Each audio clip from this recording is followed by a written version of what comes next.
My name is Emily. I'm 31 years old and I work as a benefits planner for a global life insurance company. Despite the decent pay, my job often takes me to various companies, providing ample opportunities to meet new people, including men.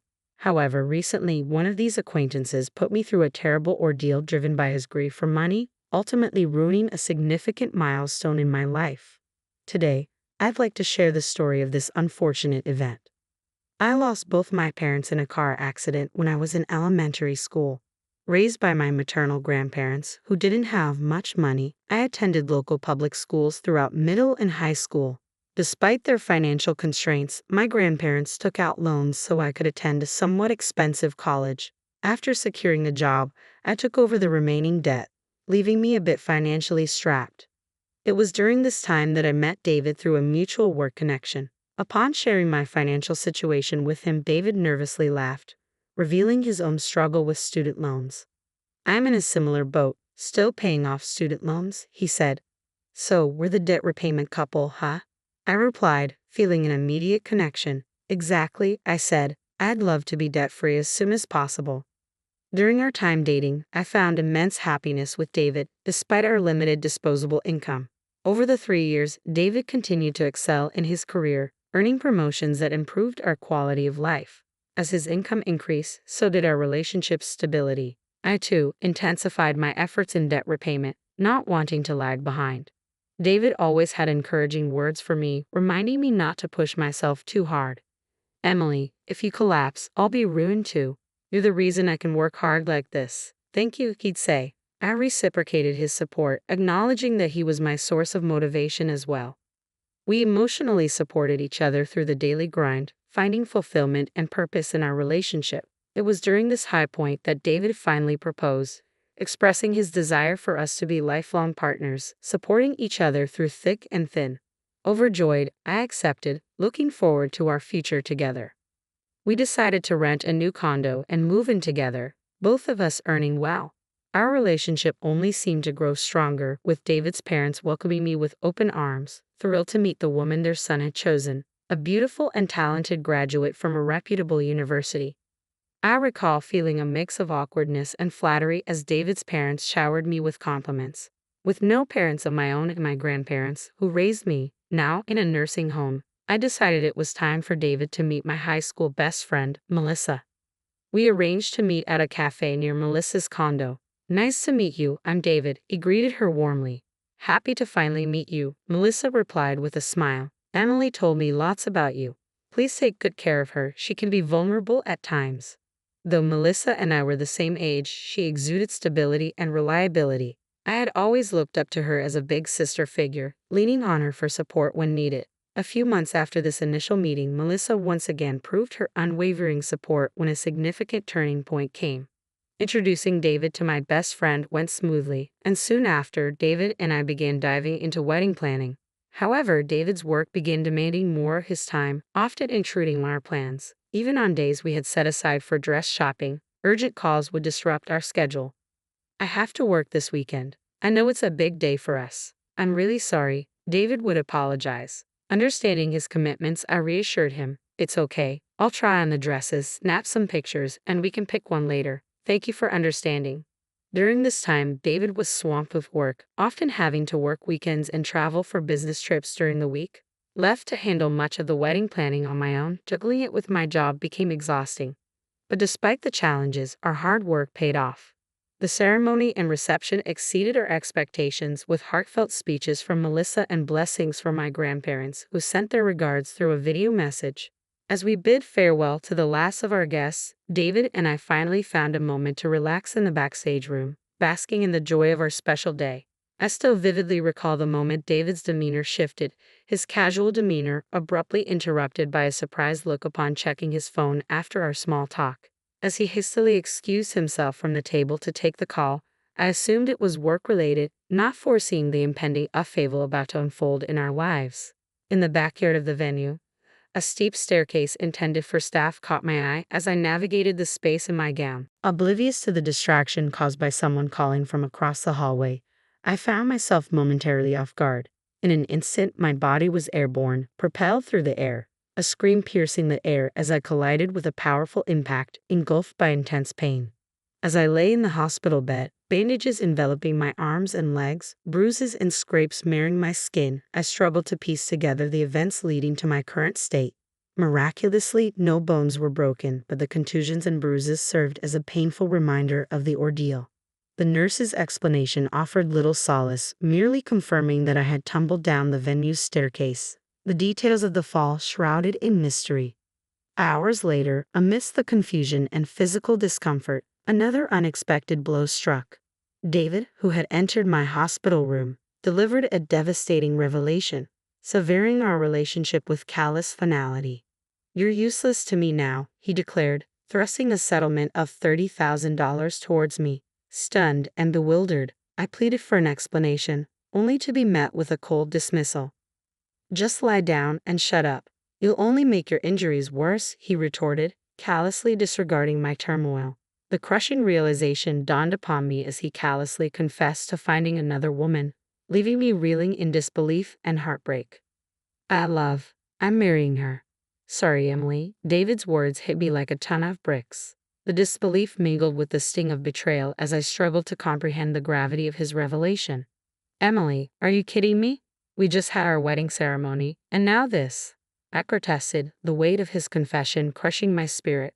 "But we haven't filed the marriage certificate yet. I was waiting for our anniversary to file the paperwork," I pleaded, clinging to the sliver of hope that remained. As the realization sunk in, I realized it was indeed the right decision to delay filing. David's genuine happiness at the unexpected turn of events betrayed his indifference towards my injuries and suffering. "I'll give you all the wedding gifts as a get-well-soon present. Bye," he nonchalantly declared before leaving, his laughter echoing in the empty room. "Wait, David," I called out, desperation tainting my voice. But he didn't hear, the sound of his departing laughter haunting my thoughts. Tears streamed down my face as I clung to Melissa, pouring out my heartache and despair. "It's been so tough," I sobbed, recounting the ordeal to Melissa. "I'm furious that this happened to you, Emily. Focus on healing for now. I'll look for the culprit," Melissa reassured me, her support a lifeline amidst the chaos. "The culprit."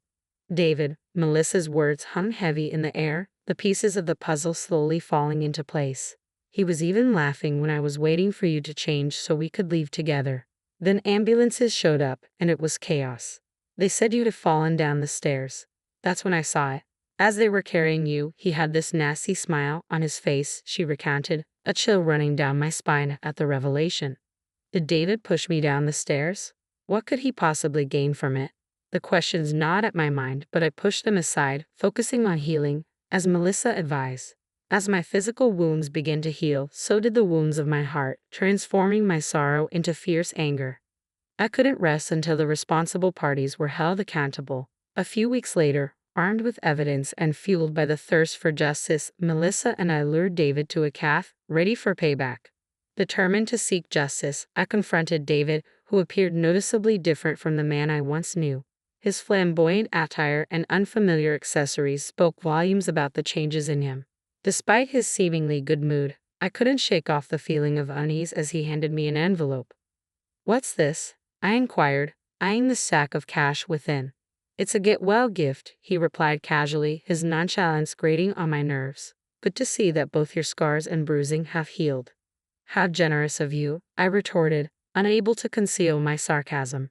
"Do tell, what brought this on? Why did you betray Emily?" I demanded, my anger simmering beneath the surface. David's smirk only intensified, sending a shiver down my spine. "Actually," he began, his tone dripping with arrogance, "the woman I've been seeing won $10 million in the lottery." $10 million? I exclaimed, disbelief washing over me. "So, what's $10,000 or $20,000 to me now?" he continued, his callousness leaving me speechless. It dawned on me that David had been involved with another woman even before we exchanged vows. She had struck it rich shortly after our wedding ceremony, prompting David to reconsider our marriage in favor of a new life with her. The revelation fueled the flames of revenge within me. "I can't forgive you," I declared, my voice trembling with fury. "I'll report you to the police." "Whoa there," David interjected, his tone suddenly grave. "Don't make it sound like I pushed you. There's no evidence." His words sent a chill down my spine, reminding me of the uphill battle we faced in proving his guilt. True, I conceded, recalling the staff's testimony of my supposed slip and fall. But they only reported what they saw. Melissa had done her own in-depth investigation. I'm really sorry for the trouble I've caused. He was blinded by the $10 million too, Rebecca said, her voice trembling with guilt. Her tearful confession was heart-wrenching, and I couldn't help but believe her sincerity. After apologizing profusely, she quietly disappeared without saying a word to David. Several weeks later, I received a desperate call from David, asking to meet and talk. When I saw him again, he was much more modestly dressed than before, a stark contrast to his previous flamboyance. I can't get in touch with Rebecca. Do you know where she is? He asked, his voice filled with anxiety. Why would I know where your $10 million lady is? I replied, my tone cold. Right? Listen, Emily, I've given you a total of $40,000, right? No, it's actually $60,000, including the compensation. I corrected him. Is that so? I hardly remember. Can you return half of that money, or even just $10,000? He pleaded. No, but I do have some valuable information for you. Information. David's curiosity was piqued. Yes, information that's quite important for you, I said, taking out my mobile phone. I played a pre-recorded video, and David's eyes widened in disbelief as Rebecca appeared on the screen. David, I have to apologize to you. I'm really sorry. The story about me winning $10 million in the lottery was a lie.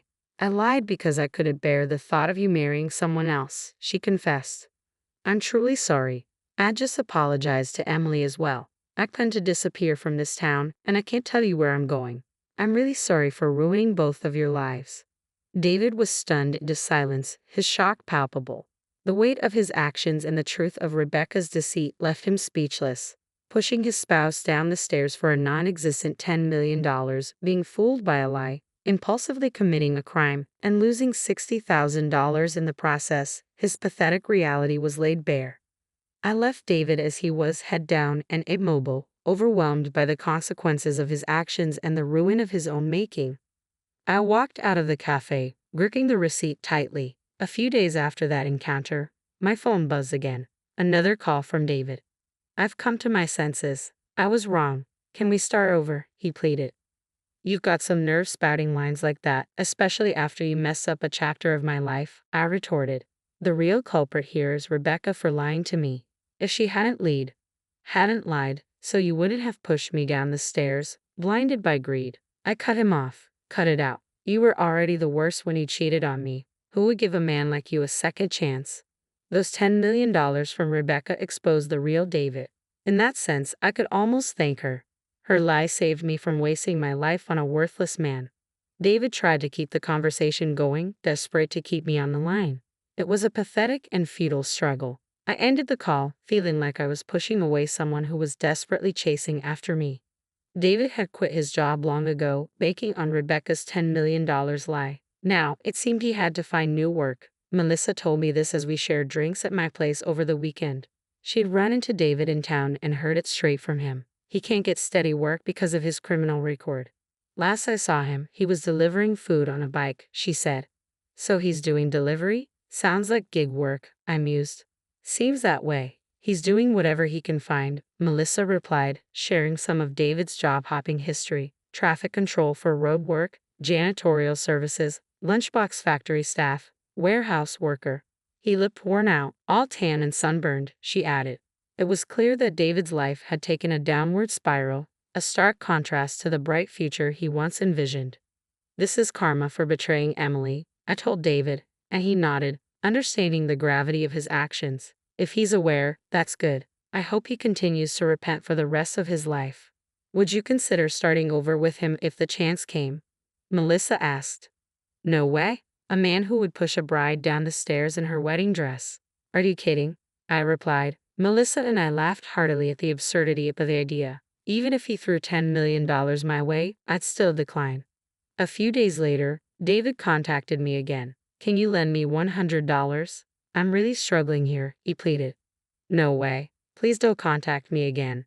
And no following me. If you do, I'm going to the police. Wait, Emily, I'm really sorry, he tried again. Don't you dare call me by my first name, I snapped, hanging up and immediately blocking his number. If he crosses a line, I have no problem reporting him. Since parting ways with David, my life has been smooth. I got a good settlement, and he even paid for the venue. My grandparents in the nursing home and my coworkers all sympathize with me, which is to be expected. Anyone would feel sorry for a bride betrayed right after her wedding. But I'm not overly pessimistic about my current situation. My career is thriving and my personal life is fulfilling. Melissa and I are even thinking of going to a singles event. Having a divorce history isn't going to hold me back. I'm strong enough to make my fall down the stairs a talking point. Life has so much more in store, and I'm determined to find someone amazing and build a happy home.